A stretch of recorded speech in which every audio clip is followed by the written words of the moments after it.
ஓம் ஸ்ரீ காருண்யாய கருடாய வேதரூபாய வினதாபுத்ராய விஷ்ணு பக்தி பிரியாய அமிர்தகலசஹஸ்தாய பகுபராக்கிரமாய பக்ஷிராஜாய சர்வவக்ர சர்வதோஷ விஷசர்பவிநாசனாய ஸ்வாஹா.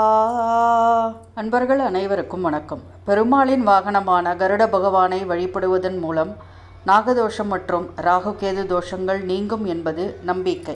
மற்றும் முதலில் சொன்ன சக்தி வாய்ந்த கருட மந்திரத்தை சொல்வது சகல தோஷங்களையும் போக்கி செல்வத்தை பெருக்கும். வைணவத்தில் பெரிய திருவடி என்று போற்றப்படும் கருட பகவானை தரிசிப்பது அனைத்து அசுபங்களையும் விரட்டி மாங்கல்ய பலத்தை அதிகரிக்கும். ஆடி மாத சுவாதி நட்சத்திரத்தில்தான் கருட பகவானின் கருட ஜெயந்தி கொண்டாடப்படுகிறது. இன்று பெருமாள் ஆலயங்களில் கருடனுக்கு சிறப்பு வழிபாடுகளும் திருமஞ்சனமும் நடைபெறுகின்றன.